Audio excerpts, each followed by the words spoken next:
আমি আপনার 3টি প্রশ্নের উত্তর দেব, দেখা যাক আজকে আপনি ইসলাম গ্রহণ করেন কিনা।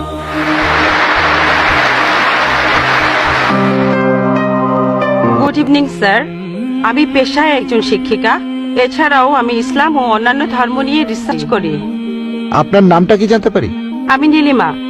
আপনার লেকচারের জন্য অসংখ্য ধন্যবাদ। তবে আমি কিছু ব্যাপারে একটু জানতে চাই। যেমন আপনি ভবিষ্যৎ পুরাণের কথা বললেন, 3য় খণ্ডের 3য় অধ্যায় 5 থেকে 8 নম্বর শ্লোক। আমি আপনাকে আরেকটা ব্যাপার জানিয়ে রাখি যে হয়তো আপনিও এটা জানেন। ধরেন ঈশ্বর যে নবীকে পৃথিবীতে পাঠান, সেই নবী তার উদ্দেশ্যে বলা ভবিষ্যৎবাণীগুলো পূরণ করবেন। যদি সেই নবী অর্ধেক বা তার কম ভবিষ্যৎবাণী পূরণ করেন, তাহলে তাকে নবী বলা যাবে না। এটা একটা সাধারণ যুক্তির ব্যাপার। এবারে ভবিষ্য পুরাণার কথা বলি। আপনি সেই ম্লেচ্ছ নেতার কথা বললেন আর বললেন তিনি নবী মোহাম্মদ ছাড়া আর কেউ নন। আচ্ছা, আমি আপনার কথার প্রথম অংশটা মেনে নিচ্ছি, কিন্তু পরের অংশটা আপনি ব্যাখ্যা করে বলেননি।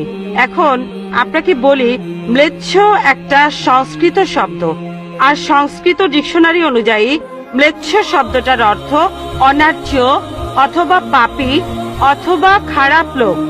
ম্লেচ্ছ শব্দটার এই 3টা অর্থ হয়। তাহলে কি বলা যায় মোহাম্মদ ছিল পাপী অথবা খারাপ লোক?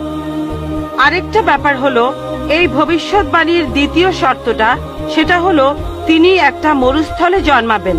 মরুস্থল এর অর্থ মৃতদের স্থান, কারণ মরু শব্দটা এসেছে সংস্কৃত মৃ থেকে, যার অর্থ মৃত্যু। তাই এখানে অবশ্যই আরবের মরুভূমির কথা বলা হচ্ছে না, কারণ সেটা ছিল অনুর্বর ভূমি আর যুদ্ধক্ষেত্র। এরপরে আমি 3 নম্বর পয়েন্টে আসছি। এই ভবিষ্যৎবাণীতে বলা হয়েছে যে এই ম্লেচ্ছ নেতা তিনি গোসল করেন পঞ্চগাভিয়া আর গঙ্গা নদীতে। আর এটা আমরা সবাই জানি যে গঙ্গা নদী, এই নদীটা আরবে নয়, গঙ্গা নদী রয়েছে ইন্ডিয়ায়। এটা পৃথিবীর সবাই জানে। এবার পঞ্চগাভিয়ায় গোসল করা সম্পর্কে বলি। পঞ্চগাভিয়া মানে গরু থেকে উৎপন্ন 5টা উপাদান। এই উপাদানগুলো হলো দুধ, দই, ঘি, প্রস্রাব, গোবর। এখন ভবিষ্যৎবাণীটাকে সত্যি হতে গেলে এই কথাটাও তাহলে সত্যি হতে হবে। আপনি কি আমাকে পবিত্র কোরআনের এমন কোন আয়াত দেখাতে পারেন যেখানে বলা আছে যে মোহাম্মদ গোসল করেছিল গঙ্গার জলে বা সেই 5টা উপাদান দিয়ে, অর্থাৎ দুধ, দই, ঘি, প্রস্রাব আর গোবর? তাহলে আজকে ইসলাম গ্রহণ করব। Thank you sir. বোন, আপনি ঠিক বলেছেন যে ভবিষ্যৎবাণীর কথা বলা হচ্ছে, যদি তার অর্ধেকের বেশি পূরণ না হয় তাহলে ভবিষ্যৎবাণী ভুল। আমি একমত বোন, আপনার সঙ্গে একমত। আমি আপনার 3টি প্রশ্নের উত্তর দেব, দেখা যাক আজকে আপনি ইসলাম গ্রহণ করেন কিনা। এটাও হতে পারে আপনি আমার সঙ্গে একমত হবেন না। আমি যা বলবো, আমি একমত। ম্লেচ্ছ এই শব্দটার 3টি অর্থ আছে। ম্লেচ্ছ এর একটা অর্থ হলো অনার্য অর্থাৎ বিদেশি, আরেকটা অর্থ হচ্ছে পাপী, আরেকটা অর্থ হলো খারাপ লোক। আর দেখবেন ইন্ডিয়ায় হিন্দুরা সাধারণত মুসলিমদের বলে থাকে ম্লেচ্ছ। তারা যখন এভাবে বলে তারা আসলে বোঝায় পাপী আর খারাপ লোক, কিন্তু এর আরেকটা অর্থ হলো বিদেশি। যখন আমি লেকচারে কোনো ধর্মগ্রন্থ থেকে উদ্ধৃতি দেই, সেখানে একটা শব্দের যদি অনেক অর্থ হয়, ব্যাপারটা এমন না ধরেন শব্দটার 4টা অর্থ আছে, তার মধ্যে 3টা অর্থ এখানে খাটে না, মাত্র একটা ঠিক হলেও অর্থ সঠিক হতে পারে। যেমন ধরেন কোরআন বলছে তোমরা শূকর খেও না। আজকে যদি ডিকশনারি খোলেন, এই শূকর শব্দটার একটা অর্থ হলো পুলিশ অর্থাৎ পুলিশ অফিসার, তাহলে একটা অর্থ শূকর, আরেকটা অর্থ পুলিশ অফিসার।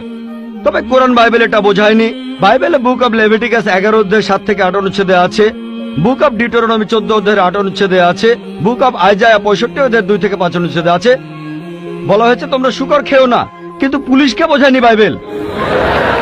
যদি আপনি বিভিন্ন ধর্মের ছাত্রী হয়ে থাকেন, যদি 10টা অর্থ থাকে, সেখানে একটা অর্থও খাটে, দেখতে হবে সেটা সঠিক কিনা। 2টো সঠিক হতে পারে, 3টা সঠিক হতে পারে, সবগুলো সঠিক হতে পারে, কিন্তু যদি মাত্র একটা অর্থ সঠিক হয়, এতেও ভবিষ্যৎবাণীটা ফলে যেতে পারে। আমি আপনার সঙ্গে একমত যে ম্লেচ্ছ এর একটা অর্থ অনার্য, ইন্ডিয়ানদের দিক থেকে একজন বিদেশি। আর আমি আমার লেকচারে তখন বলেছিলাম ম্লেচ্ছ শব্দের অর্থ হচ্ছে বিদেশি। আর আপনি ভুল পথে গিয়ে বলছেন এখানে ম্লেচ্ছ মানে হচ্ছে পাপী।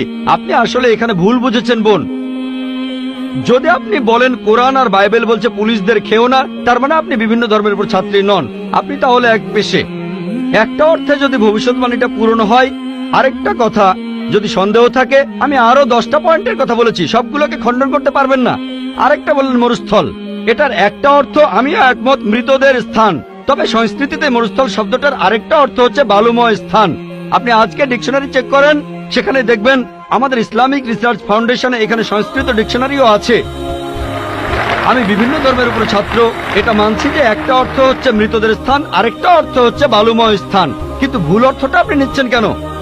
তাহলে তো আপনি ভুল পথে চলে যাবেন। যদি পারমুটেশন আর কম্বিনেশন গুলো দেখেন, অন্য যে পয়েন্টগুলো বলেছি সেগুলো পুরোপুরি সঠিক। এখানে আপনাকে সঠিক উত্তরটা বেছে নিতে হবে। তাহলে মরুস্থল শব্দটার একটা অর্থ হলো বালুময় স্থান বা মরুভূমি। আপনার তৃতীয় প্রশ্নতে আসি, আপনি ইসলাম গ্রহণ করবেন ইনশাল্লাহ। তৃতীয় প্রশ্নটা, আমি যে ভবিষ্যৎবাণীটার কথা বলেছি যে নবী মোহাম্মদ সাল্লাল্লাহু আলাইহি সাল্লাম পঞ্চগর্ভে গোসল করেছিলেন গঙ্গা নদীতে, এখানে বুঝে নিতে হবে যখন আমরা বলছি যে হিন্দুদের রীতি অনুযায়ী যে কেউ পঞ্চগর্ভে বা গঙ্গায় গোসল করবে তার অর্থ বিশুদ্ধ হবে। একটা অর্থ শারীরিকভাবে গঙ্গায় ডুব দিলেন, আমারও মনে হয় না নবীজি ইন্ডিয়ায় এসে গঙ্গায় ডুব দিয়েছিলেন। আরেকটা অর্থ বিশুদ্ধ হওয়া, তখন ব্যাখ্যা করিনি কারণ লেকচারটাই অনেক লম্বা ছিল। এই টপিকটা নিয়ে আমি সারাদিন কথা বলতে পারি, আমি এখানে খুব বিস্তারিত বলিনি। আমি প্রত্যেকটা ভবিষ্যৎবাণী নিয়েই আরো কয়েক মিনিট বলতে পারি, সব মিলিয়ে ঘন্টাখানিক বলতে পারবো।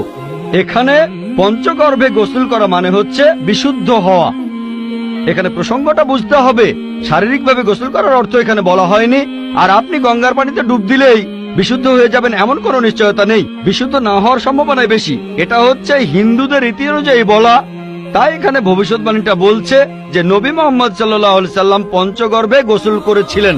তার মানে এই না যে তিনি এখানে এসেছিলেন, মানে হলো আল্লাহ তাআলা তাকে বিশুদ্ধ করেছিলেন। আমরা বিশ্বাস করি যে আল্লাহ তাআলার সকল নবী, সকলেই হোক তিনি মুসা বা ঈসা আলাইহিস সালাম অথবা মুহাম্মদ সাল্লাল্লাহু আলাইহি সাল্লাম, তারা সকলেই ছিলেন মাসুম, তারা ছিলেন নিষ্পাপ, ছিলেন বিশুদ্ধ।